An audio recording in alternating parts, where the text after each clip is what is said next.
You're so lovely, you're so pretty, you're so lovely, you're so pretty, you're so lovely, you're so pretty। अस्सलाम वालेकुम, welcome to the channel again. आप सब लोग कैसे हैं? उम्मीद है इंशाल्लाह आप सब लोग भी ठीक होंगे। जी हाँ, वेदर्स चेंज हो रहे हैं और वेदर की चेंजिंग के साथ साथ काफ़ी सारी सिटीज़ में थोड़ी बहुत बारिश तो हुई है, लेकिन कुछ ख़ास इतना मतलब ठंडक तो नहीं आई फ़िलहाल। लेकिन इंशाल्लाह उम्मीद है अगर चंद दिनों में और भी बारिश हो गई तो इंशाल्लाह मौसम काफ़ी चेंज हो जाएगा। यूजुअली तो चेंज हो चुका है।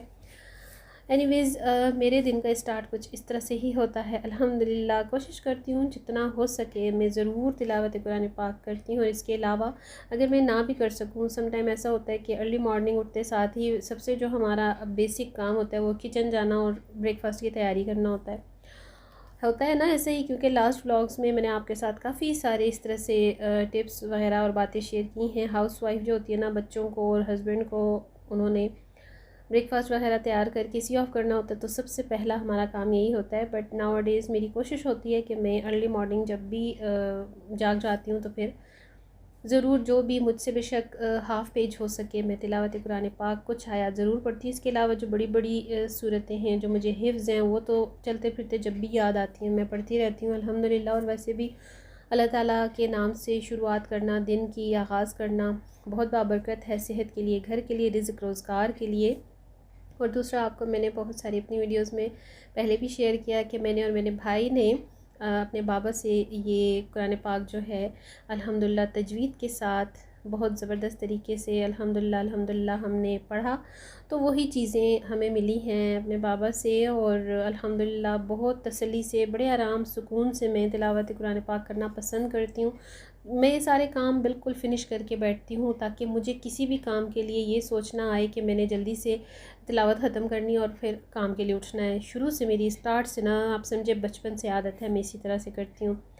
और बहुत ही छोटी एज में हमने कुरान पाक ख़त्म किया था अपने बाबा से। मुझे तो याद भी नहीं है, बहुत ही अर्ली हमने, आई थिंक कोई 5-6 ईयर की एज होगी, इससे ज़्यादा नहीं। तो बस जी, फिर उसके बाद रूटीन वर्क हमारे घर के शुरू हो जाते हैं। मैंने ब्रेकफास्ट तैयार किया, आलू के पराठे मैंने बनाने थे और आलू के पराठे मैंने बनाए क्योंकि मुझे जाना था मार्केट। और मार्केट के साथ साथ थोड़ा सा मेरी जो ग्रॉसरी के कुछ आइटम्स ख़त्म हो रहे थे वो लेने थे। कुछ इतनी ज़्यादा ग्रॉसरी नहीं थी क्योंकि मैं हाथ के हाथ जो चीज़ ख़त्म होती है वही लेती हूँ। और उसके साथ साथ मुझे कुछ चाहिए था सामान वग़ैरह, तो मैंने सोचा क्यों ना मैं आपके साथ भी थोड़ा सा एक क्लिप शेयर करूं जहां से मैं अपनी किचन की एक्सेसरीज़ और क्रॉकरी वगैरह बाई करती हूं। अगर तो आप पिंडी इस्लामाबाद में रहते हैं तो आपको बहुत सारी ऐसी मार्केट्स मिल जाएंगी पंजाब कैश एंड कैरी के साथ साथ। कितनी ज़बरदस्त सी ये सारी यूटेंसिल्स जो हैं किचन की क्रॉकरी आपको इतने प्यारे प्यारी वैरायटी में मिल जाती हैं। और अगर आप KPK की साइड पे रहते हैं तो वहाँ भी प्लास्टिक मार्केट है अंदरून सिटी में और एक है कारखानों मार्केट। लास्ट अपना एक वीडियो भी मैंने आपके साथ थोड़ा सा शेयर किया था, कारखानों का एक साथ में क्लिप ऐड किया था और साथ यहाँ पे राबी सेंटर का भी ऐड किया था। और राबी सेंटर की बैक साइड पे भी जो स्ट्रीट्स में F10 और F11 में इस तरह की जो शॉप्स हैं वहाँ पर भी आपको काफ़ी ज़्यादा वैरायटी इस तरह की यूटेंसिल्स की मिल जाती है। हाँ जी, लेकिन आपको थोड़ा सा सर्च करना पड़ेगा क्योंकि यहाँ पर थोड़ा सा वैरायटी में फ़र्क भी है, थोड़ा सा अच्छी वाली भी है और थोड़ा सा लो क्लास की भी है। सो अगर आपको अच्छी खासी नो हाउ होगी तो यहाँ पर आप बहुत ज़बरदस्त शॉपिंग कर सकते हैं और रीज़नेबल प्राइसेस के साथ। मैं आपको एक बात बताऊँ, ये सारी जितनी भी चीज़ें हैं आप देख रहे हैं यहाँ पे, या आप बड़े स्टोर्स पर, मॉल्स पर जब देखते हैं तो डबल ट्रिपल प्राइसेस के साथ होती हैं। और बिलीव मी, मुझे जब कभी भी यहाँ से कुछ लेना होता है तो मैं सारी मार्केट को विज़िट करके उसके बाद ही मैं शॉपिंग करती हूँ। और वैसे भी यूजुअली ऐसा करना भी चाहिए कि मार्केट का एक जब इंसान राउंड लगा लेता है तो पता चल जाता है क्या चीज़ नई आई है, क्या डिज़ाइन नए आए हैं, वैरायटी कैसी है, लो क्लास कौन सी है, अच्छी क्लास कौन सी है। खैर एनीवेज़, तो बस सोचा आपके साथ मैं थोड़ा सा ये शेयर कर लूँ। और फिर क्योंकि वेदर चेंज हो रहा है, विंटर्स की तैयारियाँ बस मैंने शुरू कर दी हैं। अल्लाह ताला ज़िंदगी सेहत के साथ खैर से मौसम लाए। और यहाँ पर ना मैंने अपने छोटे फ्रीज़र को थोड़ा सा क्लीन अप करना था। वैसे मुझे इतनी ज़रूरत होती नहीं है क्योंकि मैं हाथ के हाथ डेली बेसिस पर कुछ ना कुछ करती रहती हूँ, लगी रहती हूँ। तो मेरी आदत है स्टार्ट से मैं मैट ज़रूर यूज़ करती हूँ फ्रीज़र में, फ्रिज में, क्योंकि फिर कोई भी चीज़ इंसान है ऐसे ही गिर जाए, थोड़ा सा कुछ लिक्विड ऐसा कुछ गिर जाए तो फिर बड़ा मसला बन जाता है। लेकिन फ्रीज़र में मैं छोटे मैट यूज़ करती हूँ, बिकॉज़ उनको अगर फ्रीज़र में ना आइसिंग से वो चिपक भी जाए तो उन्हें निकालना आसान होता है। फुल टू फुल मैं मैट नहीं बिछाती यहाँ पे। तो बस यहाँ पर मैंने क्योंकि अर्ली मॉर्निंग में उठी थी तो सुबह के उठने से ना बहुत सारे काम हो जाते हैं, तो बस यहाँ पर मैंने अपने फ्रीज़र को बिल्कुल जो फ्रोज़न चीज़ें थी उन्हें फ्रिज में शिफ्ट कर दिया था दूसरे फ्रीज़र में, और बाकी ये जल्दी जल्दी से बस आधे घंटे में ही हो गया था मेरा ये काम। और कुछ मुझे कमेंट्स भी आ रहे थे कि आप अपनी ग्रोसरी लिस्ट किस तरह से तैयार करती हैं, वो भी हमारे साथ शेयर करें। कभी वंस अ मंथ या twice a week, once a week किस तरह से आप मैनेज करती हैं और कम से कम रीज़नेबल बजट में किस तरह से ग्रोसरी करनी चाहिए। कुछ टिप्स, कुछ हमारे साथ भी हिंट्स शेयर करें। सो मैंने सोचा मैं आपके साथ एक शॉर्ट सी अपनी रीज़नेबल लिस्ट शेयर कर दूँ। हाँ जी, तो मैंने इस दफ़ा की कुछ थोड़ी सी बनाई है अपनी ग्रोसरी लिस्ट, और मैं कुछ इसी तरह से ही नोटबुक पे नोट करती हूँ। मोस्टली जो चीज़ें मुझे चाहिए होती हैं वो तो एक अपनी जगह, मगर जो हमारी आपकी हर घर की कॉमन जो चीज़ें होती हैं ना, उनको मैंने थोड़ा सा 3-4 कैटेगरीज़ में ना कैटेगराइज़ किया है। सो स्पाइसेस को मैंने कुछ इस तरह से कैटेगराइज़ किया है। आप देखें, स्पाइसेस में साल्ट हो गया, रेड चिली हो गया, इसी तरह ब्लैक पेपर है, टर्मेरिक पाउडर है, होल गरम मसाला। मीन्स आप अगर साबुत यूज़ करते हैं और घर में लाकर फिर उसको साफ़ सफ़ा करके उसको ग्राइंड करते हैं तो फिर आपको साबुत गरम मसाला लेना होता है।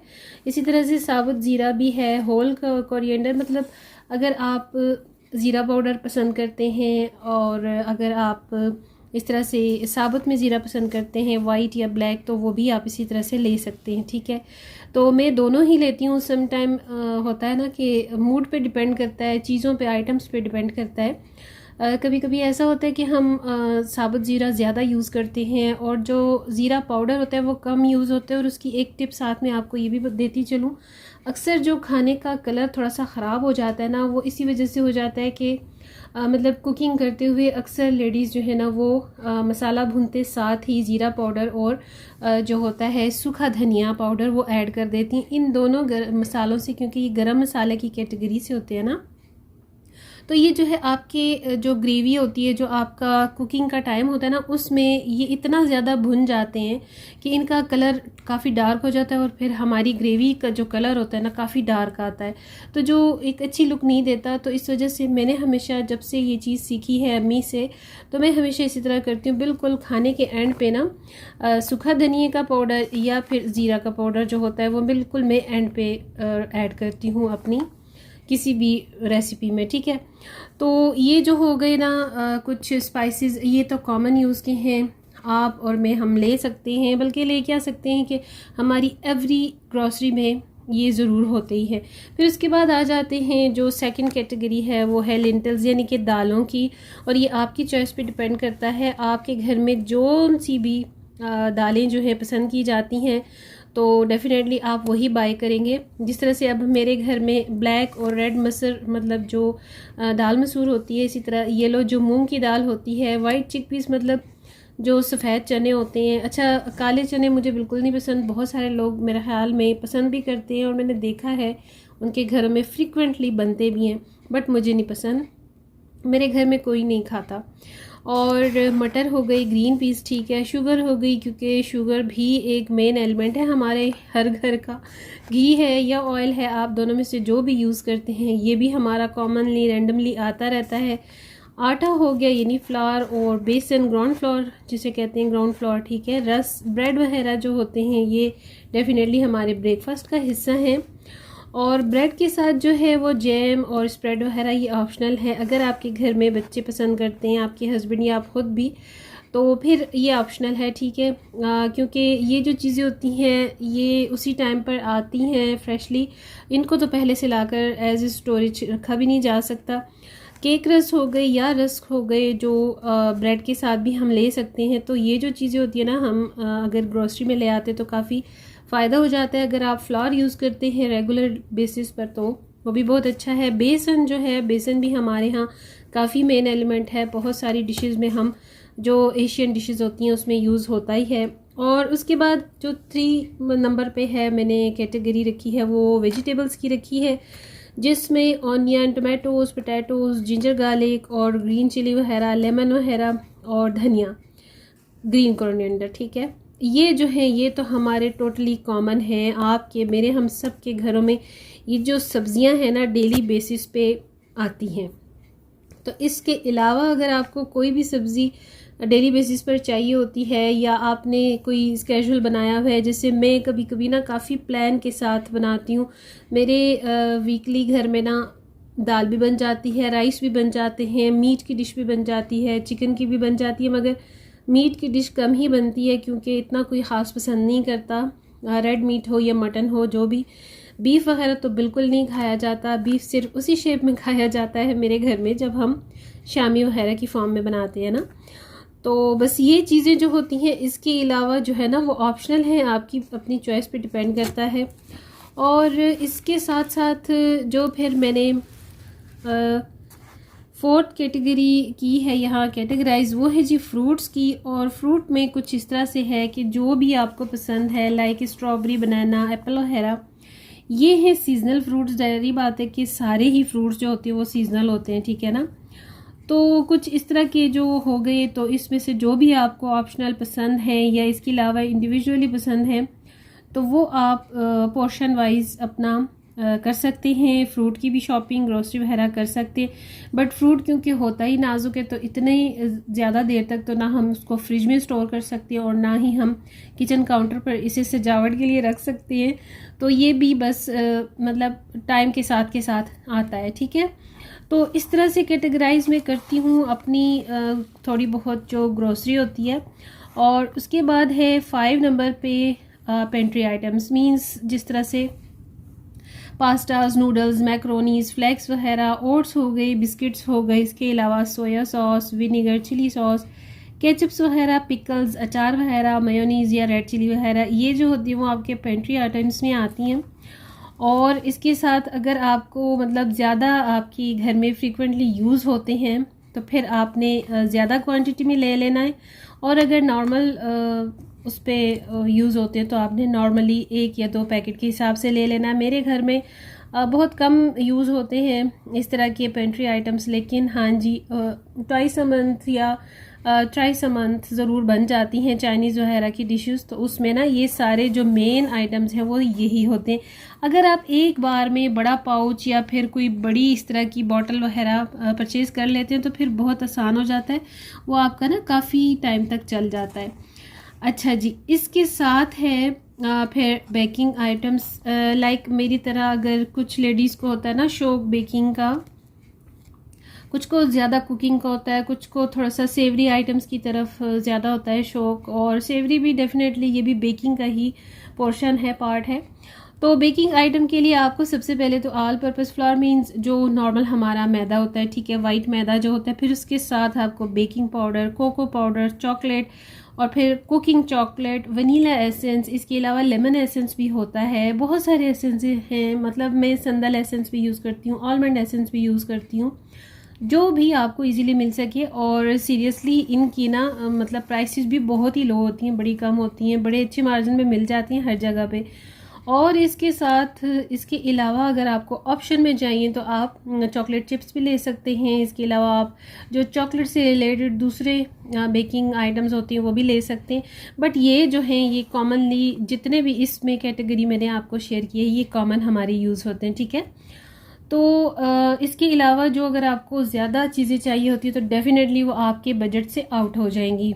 तो अगर आप अपने बजट को इसी तरीके से मेंटेनेंस में प्लान करते हैं, या जो सिर्फ आपको बेसिक्स चाहिए होती हैं एवरी मंथ या सेकंड वीक, या आपको जिस तरह से भी आप once a month, twice a month करते हैं ग्रोसरी, तो इस तरह से जब आप कैटेगराइज करते हैं अपने पोर्शन वाइज ग्रोसरी को तो आपके लिए बहुत आसान हो जाती है ग्रोसरी, और फिर आपके बजट से आउट भी नहीं होती। मैं तो इसी तरह से करती हूँ। सो ये थी मेरी आज की थोड़ी सी मतलब इम्पोर्टेंट समझ लें या मेन बेसिक कैटेगरी समझ लें, इस टॉपिक पर मैं आप सबसे शेयर करना चाह रही थी। तो आज की वीडियो में मैंने सोचा ये ज़रूर मैं आपके साथ शेयर करूं। और इसके अलावा आप ख़ुद से डेफिनेटली एक हाउसवाइफ हैं तो मुझसे भी ज़्यादा अच्छे तरीके से इस तरह की कैटेगरी को मैनेज कर सकती हैं। एंड आई होप कि आपको पसंद आएगा मेरा आज का वीडियो। और इस वीडियो में मैंने कोशिश की है थोड़ी सी आप सबके साथ मतलब रीज़नेबल बेसिस पर ग्रोसरी की लिस्ट को शेयर करने की। मेरी लिस्ट इसी तरह से होती है, इसमें आप देख सकते हैं कुछ भी इतना ज़्यादा नहीं है, ऐसा कुछ भी फालतू नहीं है जो कि मेरे बजट पर ज़्यादा बोझ बने या आउट ऑफ बजट हो जाए मेरी ग्रोसरी के। ठीक है, तो आई होप कि ये जो वीडियो है, ये जो मेरी टिप्स हैं, पॉइंट्स हैं, आपके लिए काफ़ी ज़्यादा हेल्पफुल होंगी, काफ़ी ज़्यादा आपके लिए बेनिफिशियल होंगी। तो इंशाल्लाह अब मिलेंगे नेक्स्ट वीडियो में। अगर आपको मेरी इस तरह की वीडियोस पसंद आए तो प्लीज़ आप लोग लाइक, शेयर और सब्सक्राइब किया करें, मेरे व्लॉग्स को पसंद किया करें और इसके साथ साथ मुझे अपना फ़ीडबैक ज़रूर दिया करें ताकि आप लोगों के फ़ीडबैक से मैं इनकरेज हूँ और फिर आपके लिए इस तरह के प्यारे प्यारे से वीडियोस लाती रहूँ। अपनी दुआओं में ज़रूर याद रखिएगा। नेक्स्ट वीडियो तक अभी चाहूँगी इजाज़त। अल्लाह हाफिज़ and take care. Bye bye.